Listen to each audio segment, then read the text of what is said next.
오스틴으로 출발하기 전에 마라넬로에서 있었던 비밀 회담에 대해 이야기해야 합니다. 사실 우리는 페라리 내부 상황을 재구성하고 특히 바세르, 해밀턴, 르클레르가 기자회견에서 한 발언을 더 잘 이해하기 위해 필요합니다. 그러니 한 발 물러서 봅시다. 바세르의 입장을 명확히 한 호너와의 회담을 봅시다. 그리고 마라넬로 내부의 결속을 살펴보며 루이스 해밀턴의 발언을 더 잘 이해할 수 있습니다. 해밀턴은 이 주제에 대해 직접적으로 언급했습니다. 그리고 물론 란도, 노리스와 맥라렌의 상황에 대해서도 이야기해야 합니다. 노리스는 싱가포르에서 일어난 이란 일에 책임이 있으며 오스카 피아스트리가 이득을 보았습니다. 사실 란도, 노리스에게는 공개적으로 명확히 되지 않은 결과가 있을 것이며 이를 통해 파파야룬이 사라지지 않았다는 것을 알 수 있습니다. 맥라렌이 컨스트럭터 챔피언십에서 우승했음에도 불구하고 여전히 팀 명령이 있습니다. 솔직히 저는 이 점에 만족하지 않습니다. 자유로운 세계 챔피언십을 보고 싶기 때문입니다. 이 말을 하고 나서 나중에 더 자세히 이야기하겠습니다. 먼저 지원을 위한 좋아요를 남겨주시고 이제 모든 것을 자세히 살펴보겠습니다. 페라리에서 호너 사가의 새로운 장이 열렸습니다. 이번에는 가설이나 언론의 추측이 아니라 오스틴으로 출발하기 전에 마라넬로에서 프레데릭 파세르와 페라리 경영진 간에 열린 실제로 긴장된 회담에 대해 이야기합니다. 주제는 무엇일까요? 크리스티안 호너가 팀 대표 자리를 대신할 준비가 되어 있다는 계속된 소문과 팀에 매우 가까운 소식통에 따르면 바세르는 이를 좋게 받아들이지 않았습니다. 수요일 아침 바세르는 카발리노의 CEO인 베네데토 비냐와 밀접하게 일하는 페라리의 고위 간부와 만났습니다. 상황을 명확히 하고 무거운 부담을 덜기 위해 마련된 비공개 회담은 1시간 넘게 지속되었습니다. 회담 중 바세르는 호너와 페라리를 연결짓는 소문에 대한 불쾌감과 불편함을 직접적으로 표현했으며 이는 그를 공공연히 의심하게 만들 뿐만 아니라 그의 말에 따르면 팀 전체의 이미지에 손상을 입히기 때문이라고 밝혔습니다. 간단한 개념입니다. 팀 대표의 이름이 매주 신문에 교체라는 단어와 함께 등장할 때 내부 안정성이 흔들리게 됩니다. 그러나 긴장감의 뒤에는 무엇이 있을까요? 이 소문은 싱가포르 CP 이후 영국 일부 언론이 존 엘칸이 바세르에 대한 신뢰를 잃었다고 보도한 후 폭발적으로 증가했습니다. 소문에 따르면 페라리 회장은 호너를 잠재적 후임자로 고려하고 있으며 전 레드불 팀장이 페라리의 황금기 시절에 승리하는 마인드를 다시 불어넣을 수 있다고 확신하고 있습니다. 하지만 진실은 다릅니다. 페라리는 이미 호너가 레드불과 결별한 직후 바세르의 계약을 2027년까지 연장했습니다. 적어도 몇 달 전까지는 분명한 신뢰의 신호였습니다. 그럼에도 불구하고 2025년의 결과는 모든 것을 다시 논의하게 만들었습니다. 승리는 없었고 해밀턴은 여전히 포디움에 오르지 못했으며 컨스트럭터 챔피언십에서는 3위에 그쳤고 맥라렌과의 격차는 커졌으며 메르세데스는 이미 2위입니다. 요컨대 의심과 압박을 불러일으키기 이상적인 상황입니다. 회담에서 어떤 결과가 나왔습니까? 바세르의 불만 표출 후 경영진은 그를 안심시키려 했다고 합니다. 이탈리아 언론의 지속적인 추측을 막기 위해 팀 차원의 미디어 지원이 더 강화될 것이라고 약속받았을 것입니다. 하지만 같은 소식통에 따르면 페라리는 그를 방어하기 위해 공식 성명을 발표할 계획이 없다고 합니다. 암시적이지만 명확한 메시지입니다. 우리는 당신을 지원하지만 소문을 막을 수는 없습니다. 한편 바세르는 자신의 불만이 개인적인 위치에만 관련된 것이 아니라 이러한 소문이 팀 사기에 미치는 영향을 특히 염려한다고 밝혔습니다. 시즌에서 가장 민감한 시기에 팀을 불안정하게 만들 수 있는 불확실한 분위기입니다. 엘카는 불편한 입장에 있습니다. 지금 바세르를 교체하는 것은 그가 승인한 전체 기술 프로젝트를 다시 논의해야 함을 의미합니다. 게다가 호너는 레드불이 부여한 휴직 기간 때문에 2026년 이전에는 페라리와 일할 수 없습니다. 따라서 오늘 바세르를 해고하는 것은 경제적, 정치적으로 엄청난 위험이 될 것입니다. 그리고 루이스 해밀턴도 이미 공개적으로 이러한 소문이 도움이 되지 않으며 팀을 혼란스럽게 한다고 언급했습니다. 르클레르 역시 같은 좌절감을 표했습니다. 어려운 시기입니다. 페라리에 대한 많은 이야기가 나오고 있으며 솔직히 어디서 오는지 모르겠지만 호너와만 관련된 것은 아닙니다. 그냥 깨끗한 주말을 보내고 트랙 이야기로 돌아가고 싶습니다. 이것은 샤를 르클레르가 한 말로 그는 모든 인터뷰가 스포츠보다는 정치 회담처럼 보이는 몇 주 후에 팀 내 질서를 되찾는 것이 우선이라고 말했습니다. 그리고 팬들이 바세르를 옹호하는 사람들과 호너의 기회를 꿈꾸는 사람들로 나뉘는 동안 페라리 내부의 메시지는 하나입니다. 대결속입니다. 바세르가 실제로 어떤 위험에 처해 있을까요? 2027년까지의 계약이 그를 보호하는 것처럼 보이지만 바세르의 미래는 완전히 안전하지 않습니다. 마라넬로에서는 이를 잘 알고 있습니다. 페라리가 한 번도 우승하지 못한 채 시즌을 마치게 되면 내부 지지가 흔들리기 시작할 수 있습니다. 결국 숫자가 분명한 결과를 말해줍니다. 맥라렌은 650점으로 지배했으며 메르세데스가 325점으로 2위이고 페라리는 300점에 그치고 있습니다. 해밀턴이 여전히 포디움에 오르지 못하면서 압박은 불가피하게 커질 것입니다. 현재로서는 엘칸과 비냐는 지속성을 선택했습니다. 바세르는 새로운 기술 책임자인 로익 세라가 100% 설계한 경주용차와 함께 2026년 새로운 시대의 팀을 이끌 것입니다. 그는 프레데릭 바세르 덕분에 메르세데스에 합류한 핵심 인물 중 하나입니다. 진정한 주제는 페라리의 이미지입니다. 결국 이것은 단순히 이름의 문제가 아닙니다. 페라리는 현재 취약한 시기를 겪고 있으며 방향 전환에 대한 모든 소문이 언론에겐 기름을 붓는 격입니다. 바세르는 이를 알고 있으며 그래서 오스틴으로 출발하기 전에 경영진과 만나기를 원했습니다. 그만하자는 겁니다. 의심과 불확실성은 이제 그만입니다. 팀의 강함과 안정성의 메시지를 전달하고 싶어합니다. 이제 트랙이 그 신뢰가 잘못되지 않았음을 증명할 차례입니다. 루이스 해밀턴과 샤를 르클레르의 기자회견 발언을 듣기 전에 최근 몇 주 동안 논란의 중심에 있었고 그의 역할에 어떤 변화가 있을 것으로 보이는 마테오 토그니날리에 대해서도 짚고 넘어가야 합니다. 바세르와 경영진 간의 몇 주간의 소문, 긴장, 비공식 만남 후 이제 마테오 토그니날리가 주목받고 있습니다. 그는 페라리의 트랙 엔지니어 책임자입니다. 레이스 주말의 핵심 인물이지만 여러 출처에 따르면 2026년에 역할이 변경될 수 있습니다. 오늘날 페라리의 가장 민감한 부분 중 하나에 영향을 미치는 중요한 뉴스입니다. 실행입니다. 문제는 차가 아니라 그것을 어떻게 관리하느냐입니다. 바세르는 이를 몇 달 동안 마치 만트라처럼 반복했습니다. SF-25는 잠재력이 있지만 우리는 그것을 결합하지 못하고 있습니다. 우리는 이 문장을 1000번은 들었습니다. 그리고 그 뒤에는 페라리의 위기의식이 있습니다. 차의 문제가 아니라 팀이 기술적 작업을 트랙에서 구체적인 결과로 변환하는 방법에 관한 문제입니다. 그리고 여기서 토그니날리가 등장합니다. 그는 주말 동안 엔지니어와 운영 결정을 조정하는 사람입니다. 전략, 타이어 관리, 출발 시간 및 세업 조정, 모든 것이 그의 그룹을 통해 진행되며 싱가포르나 바쿠에서처럼 문제가 생기면 주목을 받게 됩니다. 포뮬러 1에서 실행이란 무엇입니까? 실행에 대해 이야기할 때 이는 이론적 전략을 실제 성과로 전환하는 능력을 의미합니다. 이는 단순한 피트 스톱 전술뿐만 아니라 주말을 정의하는 모든 미세한 결정까지 포함합니다. 타이어 세트 관리, 공기역학적 하중 선택, 예선 중 랩 타이밍 및 경기에서의 예기치 않은 상황에 대한 반응성. 예를 들어 레드불은 이 분야의 대가입니다.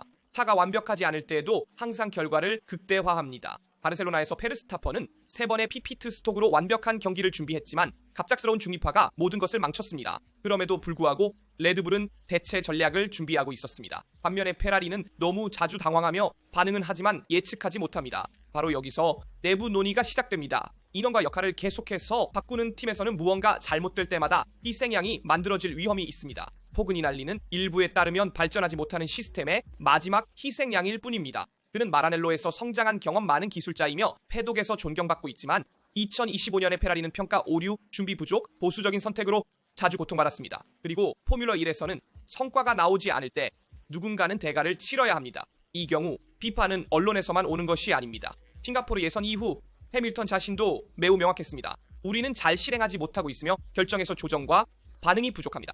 우리는 그룹으로서 개선해야 합니다. 토그니날리의 경우는 단순한 역할 변경이 아니라 현대 포뮬러 1 시대의 진정으로 이기는 방법을 아직 이해하지 못한 페라리의 상징입니다. 몇 주 전 프레데릭 바세르도 잠재력이 있다고 말했지만 이를 결과로 변환하지 않는 한 아무 소용이 없다고 했습니다. 그리고 이제 마라넬로에서는 이것이 모든 사람에게 해당됩니다. 토그니날리에게도 마찬가지입니다. 그리고 수요일에 바세르와 페라리 경영진이 만난 뒤 해밀턴과 르클레르 등 두 드라이버도 당연히 통보를 받았고 기자회견에서 프레데릭 바세르를 강하게 옹호했습니다. 해밀턴은 호너에 대한 소문을 잠재웠습니다. 페라리에겐 그저 산만함일 뿐입니다. 실제로 7회 월드 챔피언은 크리스티안 호너가 페라리와 연결되는 소문에 대해 확실한 결론을 내리고자 했으며 공개적으로 프레데릭 바세르를 방어했습니다. 그는 팀에 대한 방해 요소일 뿐이라고 말하며 그 문장으로 모두를 현실로 돌아오게 했습니다. 호너의 가드닝 리브 종료일은 2026년 봄으로 예정되었습니다. 그래서 많은 이들이 크리스티안 호너를 페라리의 미래 팀 프린시펄로 보고 있었습니다. 그리고 6명의 매우 성공적인 새로운 팀 프린시펄입니다. 많은 사람들은 존 엘칸이 이 선택을 고려했다고 말했지만 오스틴에서 열린 목요일 기자회견에서 해밀턴은 언제나처럼 직설적이었습니다. 저는 이 소문들이 어디서 오는지 모르기 때문에 많이 덧붙일 수는 없지만 우리 팀에게는 방해 요소입니다. 페라리는 프레드와 계속하고 싶다는 의사를 명확히 했고 저와 그리고 팀 전체가 프로젝트의 미래를 위해 열심히 일하고 있습니다. 이런 것들은 도움이 되지 않습니다. 간단하지만 무거운 말입니다. 해밀턴은 그의 팀 프린시펄을 공개적으로 방어하고 싶어 했으며 팀이 가장 압박받고 있는 순간에 신뢰와 단결을 보여주었습니다. 루이스는 이를 결단력 있게 다시 강조했습니다. 저는 진정한 목표에 집중하고 있으며 내년 차에 대해 그리고 2026년을 위한 기반을 다지기 위해 노력하고 있습니다. 결국 영국인은 2026년이 새로운 하이브리드 파워, 유닛과 간소화된 공기역학 규정의 도래로 시대의 변화를 가져올 것임을 잘 알고 있습니다. 그리고 그런 상황에서 페라리 해밀턴 프로젝트는 불필요한 잡음을 허용할 수 없습니다. 프레데릭 바세르는 방금 다년간의 재계약을 확정했으며 그 아이디어는 명확합니다. 해밀턴과 르클레르를 중심으로 성공적인 사이클을 구축하되 서두른 혁신은 피하려는 것입니다. 루이스의 말은 사실 내부 메시지입니다. 방해 요소와 외부 소문은 그만. 한편 르클레르는 기자회견에서 오스틴 주말에 대해 자신감을 나타내며 포디움 복귀를 목표로 하고 있습니다. 르클레르는 페라리를 독려한다고 말했습니다. 스프린트를 활용해 포디움으로 돌아가고 싶습니다. 사실 샤를 르클레르는 단 하나의 목표를 가지고 오스틴에 도착했습니다. 새로운 국면으로 넘어가다. 그는 목요일에 생일을 맞았고 여러 힘든 경기와 시즌 초의 열정을 꺾은 부진한 흐름 이후 모나코 출신인 그는 페라리를 원래 있어야 할 자리로 되돌리고 싶어합니다. 포디움에. 그리고 그는 아직 증명할 것이 있다는 것을 아는 사람의 결단력으로 말합니다. 사실 1년 전 바로 이곳 오스틴에서 페라리는 완벽한 주말을 보냈습니다. 역사적인 1대2 피니시로 르클레르가 1위, 사인츠가 2위를 했습니다. 절대적인 지배력을 보인 일요일, 길고 긴 기복이 있기 전 팀의 마지막 진정한 승리였습니다. 물론 사인츠의 멕시코 우승도 있었습니다. 하지만 그 이후로 모든 것이 변했습니다. SF-25는 약속을 지키지 못했고 팀은 맥라렌, 레드불, 그리고 메르세데스에 밀려 페이스를 잃었습니다. 그러나 르클레르는 숨지 않습니다. 현재 성능면에서 상황을 고려할 때 1대2 피니시를 반복하는 것은 어려워 보이지만 몇 번의 어려운 경주 후에 새롭게 시작하기 위해 최선을 다할 것입니다. 라고 샤를은 언론 앞에서 인정했습니다. 우리는 모두 극도로 동기부여되어 있습니다. 모나코 출신인 그는 페라리가 더 이상 2024년의 차가 아님을 알지만 스프린트 레이스 포맷이 그들을 도울 수 있다고 믿습니다. 스프린트 주말이 우리가 주역이 되는데 도움이 될 수 있습니다. 우리는 모든 세부 사항에 집중해야 합니다. 목표는 포디움입니다. 그리고 그 단호하지만 냉철한 어조는 르클레르가 피해를 제한하는 것에 만족하지 않고 다시 싸우고 싶어 한다는 것을 이해하게 하지만 오스틴은 실질적인 기회를 제공하며 기계적 그립이 힘보다 더 중요한 트랙으로 페라리가 업데이트된 패키지로 마침내 경쟁력을 회복할 수 있는 곳입니다. 시장 소문에 대해 르클레르는 명확하게 모든 것을 초기에 차단했습니다. 저는 페라리를 사랑하며 붉은색으로 승리하고 싶습니다. 2026년은 중요한 해가 될 것이며 우리는 올바른 발걸음으로 시작해야 하고 다음 4년을 염두에 두어야 합니다. 주변에서 하는 말에 신경 쓰지 않습니다. 결국 르클레르에게 오스틴 주말은 단순한 그랑프리 이상의 의미를 가지며 자존심의 시험입니다. 페라리가 올바른 균형을 찾는다면 특히 중장거리 페이스에서 포디움은 환상이 아닙니다. 하지만 돌아온 파파야 규칙과 랜도 노리스가 받은 경고에 대해서도 이야기해 봅시다. 결국 결정이 내려졌습니다. 랜드 노리스는 싱가포르 그랑프리 시작 시 오스카 피아스트리와의 접촉으로 인해 맥라렌으로부터 공식적으로 경고를 받았습니다. 겉보기에 무해한 사건이었지만 팀 내부에서는 경고를 울리게 했습니다. 안드레아 스텔라는 이미 경기 후에 그것을 약속했었습니다. 우리는 모든 것을 차분히 분석하고 우리의 결론을 도출할 것입니다. 그리고 이제 결론이 도출되었습니다. 그 순간을 다시 되짚어 봅시다. 싱가포르 3번 코너. 노리스는 매우 좁은 틈새로 들어가려고 했으나 그러면서 베르스타펜의 레드불과 팀 동료의 맥라렌을 건드렸습니다. 작은 충돌로 심각한 손상은 없었지만 메시지는 분명했습니다. 팀의 내부 규칙이 위반되었습니다. 맥라렌은 명확한 철학을 가지고 있다는 것을 감추지 않았습니다. 파파야 색상의 자동차 간 접촉은 없습니다. 마리나 베노의 사고가 실제 사고였더라도 피투얼에서는 즉시 단호한 입장을 취하고자 했습니다. 오스틴 컨퍼런스에서 노리스로부터 직접 확인이 왔습니다. 차분하지만 단호한 어조로 그 영국인은 자신의 잘못을 인정했습니다. 팀은 일어난 일에 대해 나를 책임자로 여겼으며 나는 이 평가가 올바르다고 생각합니다. 우리는 가능한 결과와 미래에 피해야 할 것에 대해 이야기했습니다. 내가 원하는 마지막 것은 불필요한 접촉으로 경주에서 탈락할 위험을 감수하는 것입니다. 공개적인 제재는 없지만 명확한 메시지입니다. 싱가포르는 실수였고 더 이상 반복되어서는 안 됩니다. 몇몇 소식통에 따르면 랜도는 내부적으로 일종의 옐로 카드를 받았을 것이며 이는 상징적인 것보다 더한 징계 경고로 팀 동료 간의 최소한의 접촉도 용납되지 않는다는 것을 강조합니다. 그래서 맥라렌의 이러한 규칙은 무엇입니까? 규칙은 간단하지만 엄격합니다. 출발 시 서로 접촉하지 말 것. 동료 간 불필요한 위험은 없을 것. 그리고 팀 내 완전한 협력입니다. 노리스는 그것을 알고 있으며 스스로 그렇게 말했습니다. 포뮬러 1에 참가한 이후로 나는 항상 접촉을 피하려고 노력해왔으며 이는 나의 강점 중 하나이고 그렇게 유지하고 싶습니다. 워킹에서는 이 철학을 매우 믿습니다. 그들에게 내부의 결속력은 어려운 상황에 있던 팀을 타이틀 도전 팀으로 변화시킨 요소이며 그렇기 때문에 작은 균열조차 심각하게 받아들입니다. 노리스의 발언 이후 오스카 피아스트리의 응답도 있었는데 다소 다른 관점이었지만 똑같이 명료했습니다. 그 호주인은 팀의 분석이 명확했다고 확인했습니다. 랜드는 책임을 수용했으며 팀은 그것을 받아들였습니다. 첫 바퀴부터 일어난 일이 팀으로서 우리가 원하는 것이 아님이 명확히 드러났습니다. 외교적인 코멘트이지만 차갑지 않습니다. 오스카는 또한 디브리핑이 건설적이었다는 것과 맥라렌에는 편애가 없다고 강조했습니다. 그러나 그는 아무도 공개적으로 말하지 않더라도 내부 계층이 느껴진다는 것을 암시했습니다. 의도적인 것은 없다고 생각하지만 작은 판단착오였고 우리는 어떻게 경주해야 하는지 알고 있으며 규칙을 지키지 않으면 그 결과를 감당하게 될 것입니다. 요약하자면 신뢰는 남아있지만 인내에는 한계가 있습니다. 현실은 맥라렌이 내부 조화와 경쟁 사이에서 균형을 유지하고 있다는 것입니다. 한편으로는 결코 동기부여되며 단합된 팀이 있고 다른 한편으로는 타이틀을 목표로 하며 양보할 의도가 없는 두 명의 드라이버가 있습니다. 텔라와 브라운은 이를 잘 알고 있으며 또 다른 2016년 메르세데스를 원하지 않기에 싱가포르는 집단적인 교훈이 되었습니다. 드라마는 없지만 강력한 메시지입니다. 맥라렌의 성공은 개인의 경쟁보다 우선입니다.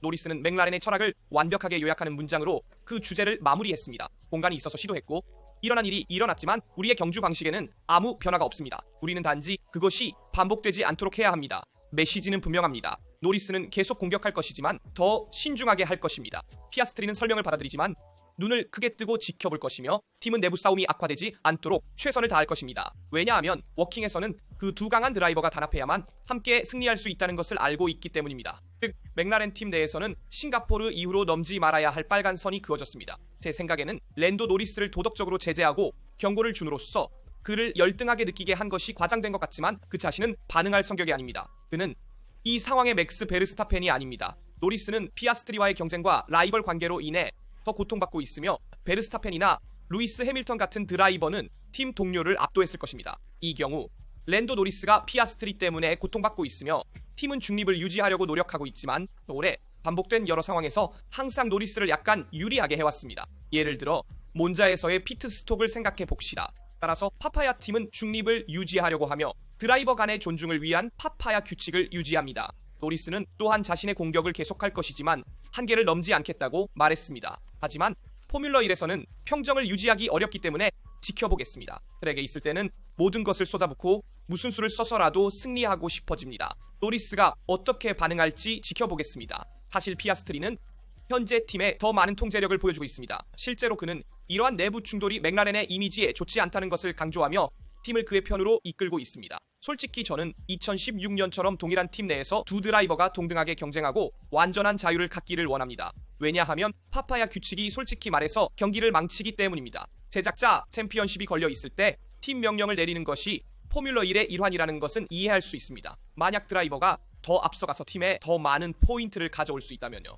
그러나 제작자 챔피언십이 끝났을 때 이 드라이버들이 트랙에서 싸우게 하고 자유롭게 달리도록 합시다. 그렇지 않으면 경기가 너무 인위적이고 모든 내부 싸움을 피하려는 맞춤형 쇼가 되어버립니다. 마라넬로에서의 비밀회의부터 루이스 해밀턴과 샤를 르클레르의 기자회견 발언까지 그리고 당연히 랜도도 노리스와 오스카 피아스트리 간의 충돌과 영국 드라이버에게 주어진 경고에 대한 여러분의 의견을 댓글로 알려주세요. 여러분의 댓글을 모두 읽고 답변하는 것이 정말 궁금합니다. 항상 말씀드리듯이 좋아요를 누르고 구독하고 알림을 활성화하여 채널의 모든 비디오를 놓치지 마세요. 여기 라스타에서 모두 마치고 다음 비디오에서 만나요.